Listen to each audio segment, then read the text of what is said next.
Buenos días, jóvenes. Hoy vamos a ver cuáles son los viajes de exploración que realizaron tanto los españoles como los portugueses.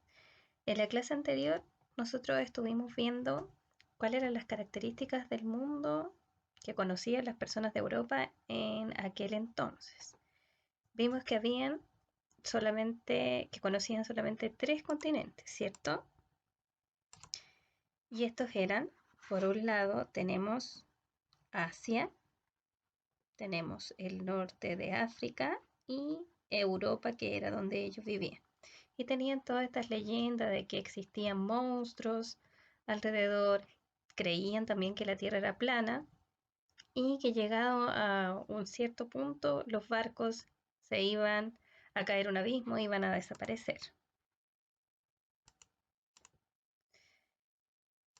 También vimos que en 1453 los turcos tomaron esta ciudad de aquí, que es Constantinopla, que era un punto muy importante para el comercio, especialmente de Europa, ya que pasaban por el Mar Negro y tenían acceso a todos los productos que podían traer desde la India y de China, como las especias, eh, entre ellas destacaban la sal, por ejemplo, que se utilizaba para poder conservar los alimentos, pero también está comino, otros productos como las nueces, eh, la seda también y otro tipo de mercancías que traían de esos lugares. Como ese paso estaba bloqueado, tuvieron que buscar un nuevo camino para llegar a la India, a Asia también.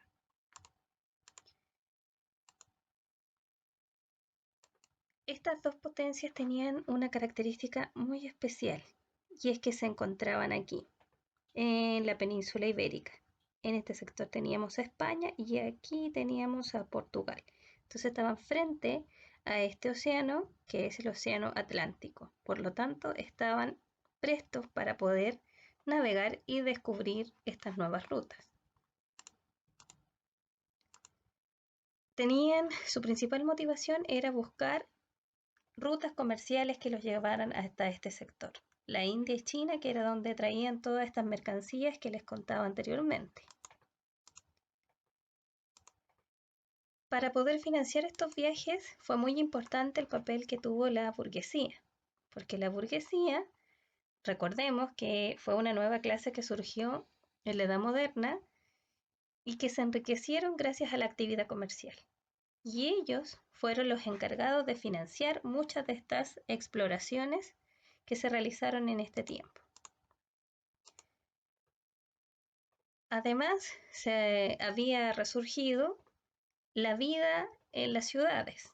Ya por eso dice resurgimiento de las ciudades. Fue muy importante. Y también hubieron avances tecnológicos que facilitaron estos viajes. Por ejemplo, aquí tenemos la brújula. Estos mapas que se llaman, o que se llamaban en ese tiempo, portolanos. Las carabelas, que tenían la gracia que necesitaban poca tripulación y estaban acondicionadas para transportar mercancías. Y el astrolabio, que este instrumento servía para poder localizar la ubicación donde se encontraban los barcos a través de la posición que tenían los astros en el firmamento. Y por supuesto algo súper importante que son las nuevas ideas, entre ellas esta nueva cosmovisión que teníamos, el humanismo, donde se centraba todo en el ser humano. Se tenía la certeza de que el ser humano era un ser creado a imagen y semejanza de Dios, por lo tanto podía optar a lo más grande, a desarrollar al máximo también sus capacidades. Aquí tenemos la imagen que refleja esto de que Dios nos hizo a su imagen y semejanza en esta pintura que está en la Capilla Sixtina. Bueno, como ya habíamos dicho, el contexto de los viajes de exploración tenemos un factor súper importante que es la posición geográfica de España y Portugal, aquí en la península ibérica. Lo verde es Portugal, lo rojo es España. Entonces su posición era privilegiada para iniciar estos viajes de exploración.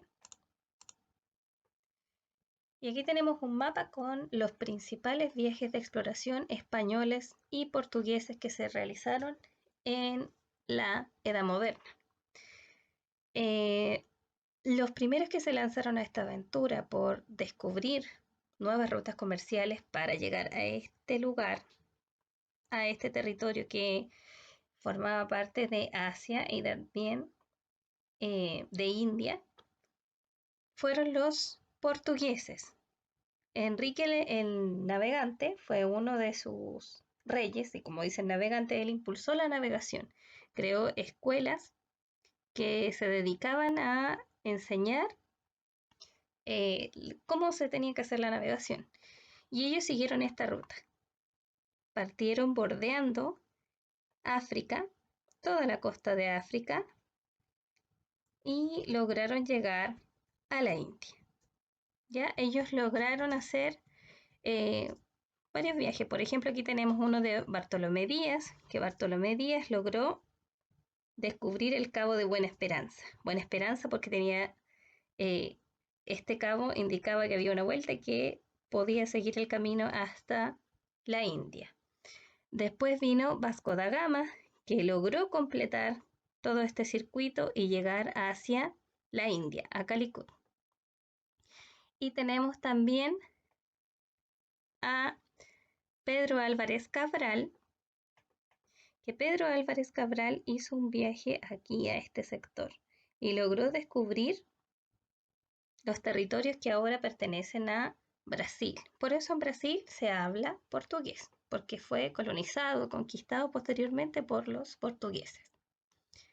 Entonces, los viajes de Portugal se concentraron bordeando la costa de África, navegaron hacia el sur de África. Los españoles, en cambio, se lanzaron mar abierto. El primero de ellos que realizó estos viajes fue Cristóbal Colón. Yo creo que todos ustedes conocen la historia de Cristóbal Colón porque lo conocemos desde que ustedes eran chiquititos como la persona que descubrió América, a pesar de que Cristóbal Colón nunca supo que había llegado a un nuevo continente. Entonces Cristóbal Colón viajó desde España, desde el puerto de Palos, zarpó y llegó a las islas de aquí del Mar Caribe. Realizó 4 viajes en total. En alguno de sus viajes logró estar en las costas también de Venezuela, pero nunca se dio cuenta que este era un nuevo continente. Él pensaba que estaba aquí, en este sector. Bueno, y después de él vinieron otros navegantes, pero uno de los más importantes es Hernando de Magallanes, que también pertenece a los viajes de exploración españoles y que fue muy importante porque él logró comprobar que la Tierra era redonda. Logró realizar una circunnavegación, es decir, que navegó a través de toda la Tierra, dio una vuelta completa. Partió desde España, siguió por el Océano Atlántico, pasó por el Océano Pacífico hacia el Océano Atlántico en un paso que nosotros conocemos actualmente como el Estrecho de Magallanes, precisamente en honor a esta persona. Siguió su ruta por el Océano Pacífico, llegó a las Islas Filipinas, aquí murió a mano de una tribu de caníbales y continuó su viaje. Sebastián Elcano, que era su segundo al mando, bordeó el continente africano y regresó a España. Y se comprobó que la Tierra era redonda, porque partió de un punto, dio toda la vuelta y logró llegar a un punto nuevamente. Y como estas dos potencias eran las que se disputaban estos nuevos territorios, recordemos que ellos pensaban que eran reyes absolutos, que los territorios, la gente y toda la riqueza les pertenecían a ellos. Se produjo una disputa entre ambos y buscaron una forma para solucionar este problema y establecer los límites en estos nuevos territorios que ellos habían descubierto.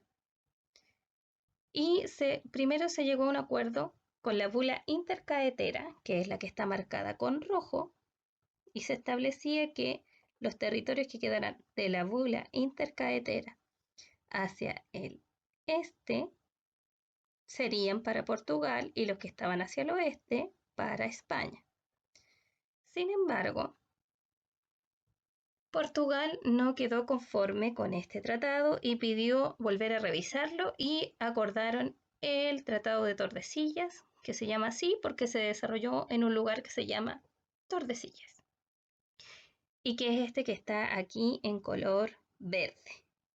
Entonces, los territorios al este de esta línea son para Portugal y los que están hacia el oeste son de España. Por eso es que Brasil, que se ubica aquí en este sector, le pertenece o le perteneció a los portugueses y ellos hablan portugués.